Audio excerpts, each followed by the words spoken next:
Dag, jeg er Andreas fra SG News. Jeg står her med Niels. Dag, Niels. Ja, må jeg gerne kalde dig Niels? Ja, det må du. Super. Vi har lige nogle få spørgsmål fra SG News.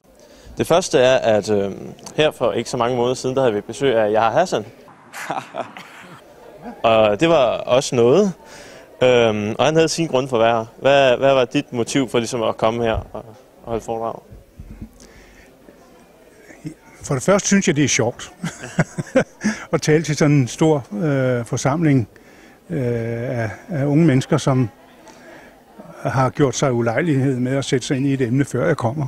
Det kan jeg ikke stå for. Og for det andet, så synes jeg faktisk, jeg har en vis forpligtelse til at dele, skal vi sige, mine oplevelser med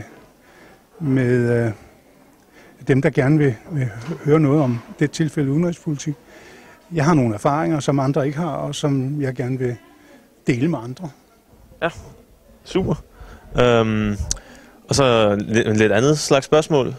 Den nuværende regering, hvis du skulle beskrive den med et ord, hvad ord vil du så vælge? Du må gerne overveje det. Ikke godkendt. Ikke godkendt, det er super. Har du hørt om bandet Fuld Pensum? Nej. Nej, okay. Det var ærgerligt. Og så lige et hurtigt spørgsmål her til sidst. Vi står i et problem her med indvandrere, og vi skal undgå at aggravere Nordkorea, og der er global opvarmning. Og hvad med fiskene? Jeg så en rapport om, at der var nu flere fladfisk og torsk i Østersøen, end der har været før. Og så det er godt. Det synes jeg er meget fint. Også fordi pikvaren, har jeg forstået, den spiser kutlinger, og kutlingerne spiser rejer. Og det vil sige, altså det sydfynske øhav skulle gerne igen... Det er bedring. Nogle rejer. Ja, det er bedring. Det er godt. Lige et øjeblik. Det er Niels. Nå, det var en telefonspøg. Ja, hallo?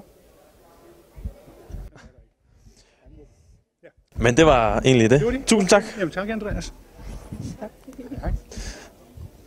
Og det var SG News' interview med gode gamle Niels.